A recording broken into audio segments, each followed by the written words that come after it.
Hey everybody, it's Elizabeth with World's Cup of Joe, Awaken Your Soul. If you like our channel, like our content that we're bringing you, please remember to subscribe, hit the bell for notifications. Today we are going to continue with our Soul Through Literature series. We are in chapter 3 of The Picture of Dorian Gray by Oscar Wilde. So with that being said, let's get to it. At the end of chapter 2, Basil has just completed his portrait of Dorian Gray. He claims that it is his masterpiece and takes pride in the work he has accomplished. Lord Henry agrees with Basil and the genius of the work he just finished. But Dorian realizes that this portrait of him is the best version of him that he will ever be. He feels an immediate jealousy towards the painting of himself, knowing that he will continue to age while this perfect picture remains timeless and forever young.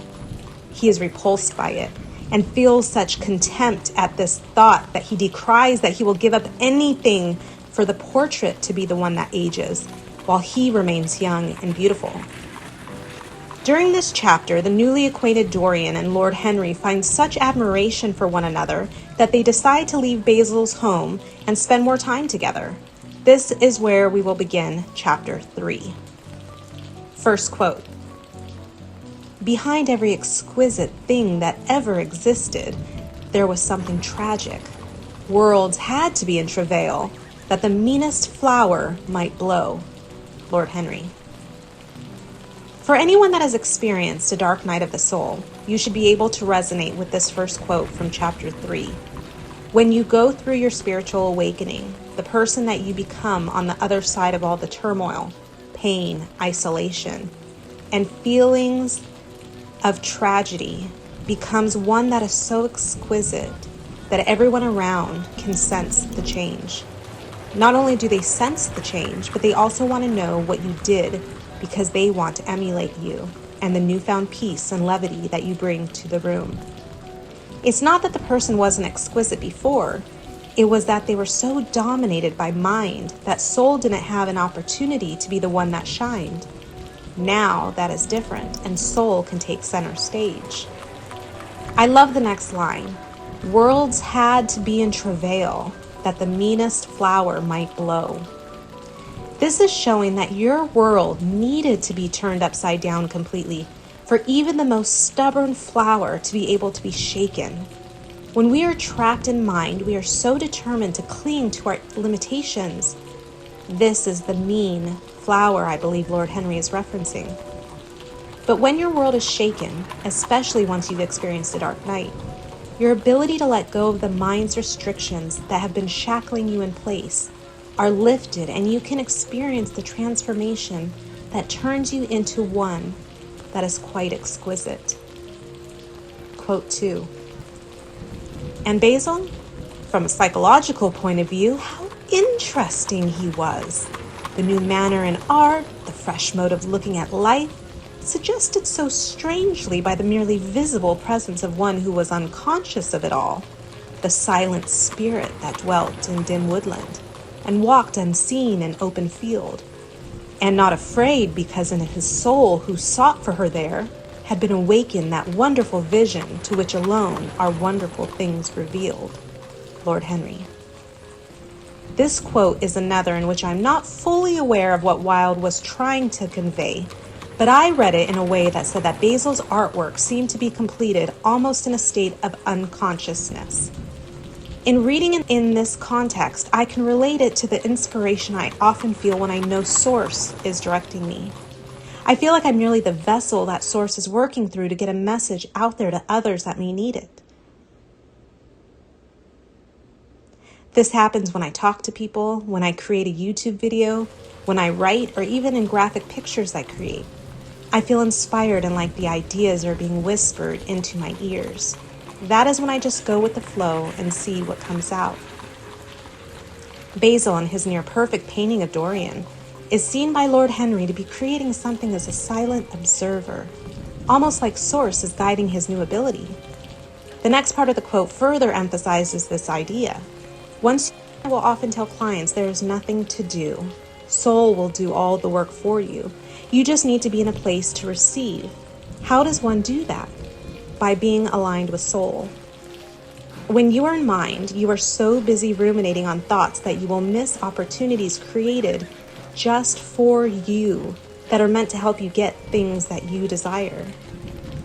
You will miss manifestations for what they are.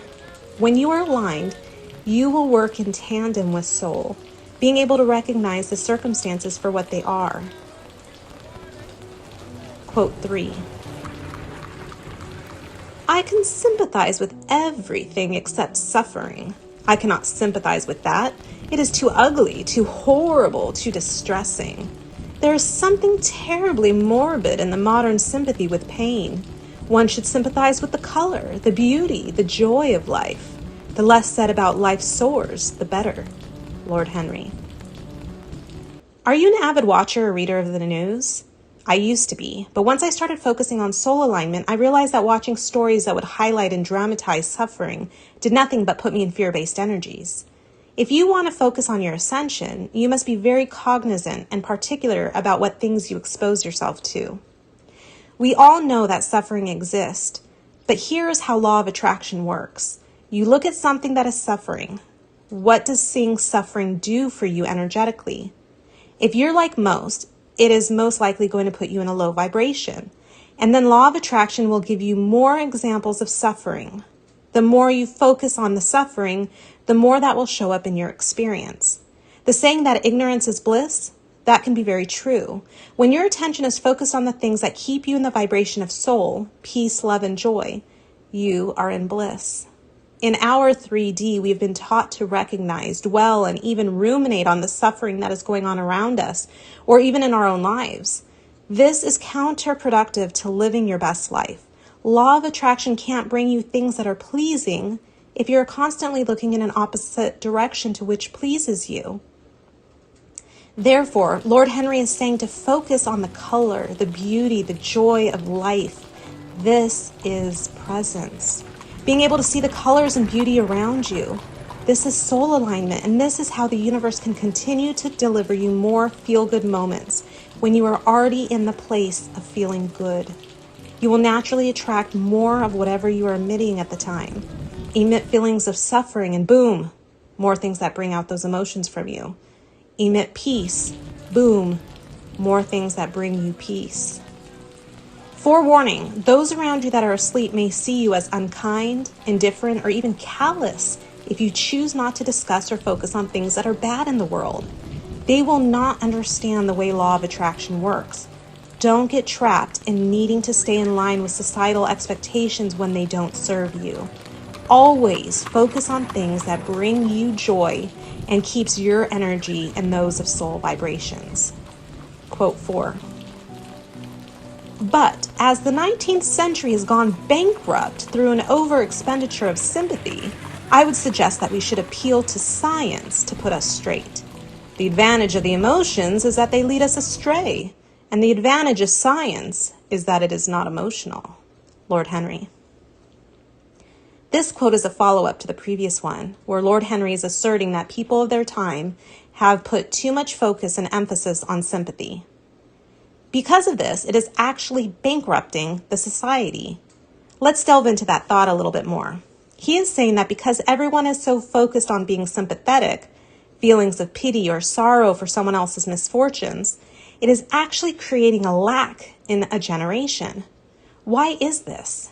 Because pity and sorrow are low vibrations on the scale of consciousness.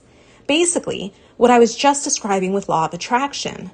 If everyone is more focused on being sympathetic, they are now bringing themselves into a state where they can't receive the joys life has to offer. Remember, suffering brings more suffering. Joy brings more joy. Henry in the next line says that we should appeal to science to put us straight. What did his character know? I mean, he is the main words of soul throughout the entire story. Did he know about law of attraction? I don't know, but I would equate the science he is referencing to law of attraction. It is an energetic law, like attracts like.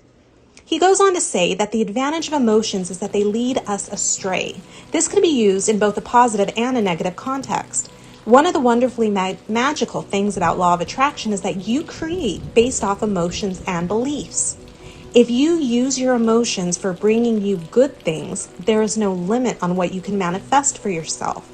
When you are trying to manifest, don't think about the item you want, but rather feel into the emotion that item will elicit from you.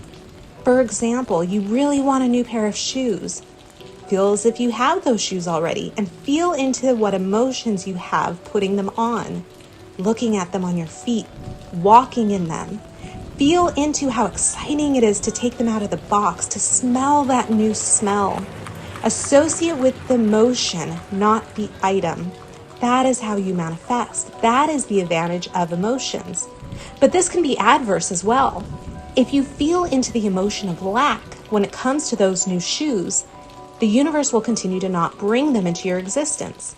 You are essentially telling the universe that you don't have them, and the universe will show you that you are correct. Henry says that the advantage of science is that it is not emotional. Think of this in terms of what I was just saying about law of attraction. It just is. So if you know how to use your emotions to make law of attraction work for you, it will always be able to work in your favor. Quote 5. Humanity takes itself too seriously. It is the world's original sin. If the cavemen had known how to laugh, history would have been different. The world's original sin is quite a dominant statement from Lord Henry. He is saying that people don't know how to enjoy themselves and appreciate life.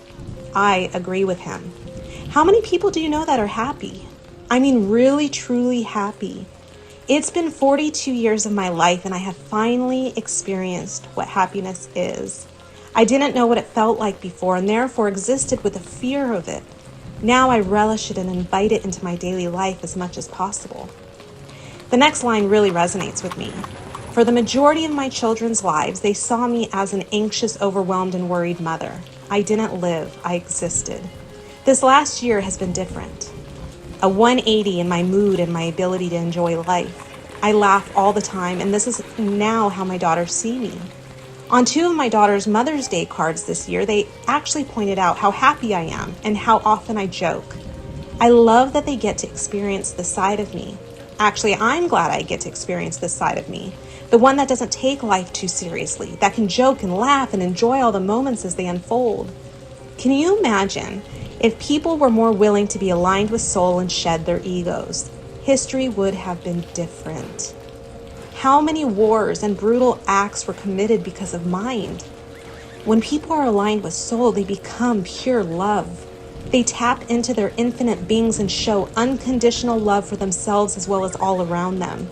Yes, history would have been quite different if the cavemen didn't take life so seriously and knew how to laugh. Quote 6. I have talked quite enough for today, said Lord Henry, smiling. All I want now is to look at life. You may come and look at it with me if you care to. This may be the perfect representation of presence in a quote. All I want now to do is look at life. I love this line and try to implement it as many moments of my day as possible. I intentionally try to look at life. When I take my dogs outside during the day or evening, I focus on the sights and sounds around me. If during the day, I will seek out hearing the birds and the frogs nearby. If it's nighttime, I look at the stars and marvel at their wonder. Dogs have been a gateway to me getting closer to soul because they make me go outside more than I would be accustomed to. And it presented me with more opportunities to immerse myself in nature and be present. Now when I rendezvous with others, I try to do what Lord Henry did and invite others to enjoy presence with me. When I catch people speaking from the mind, I will let them know lovingly, of course. I don't expect to change their habits and behaviors. I just want to point out for their sakes how often in past or future they are, because I know the value of being present and the manifestations that take place when aligning with soul. For me, the greatest gift I can give someone is showing them how to be present. Thank you for joining me as we conclude Chapter 3 of The Picture of Dorian Gray. I look forward to bringing Chapter 4 to you next week.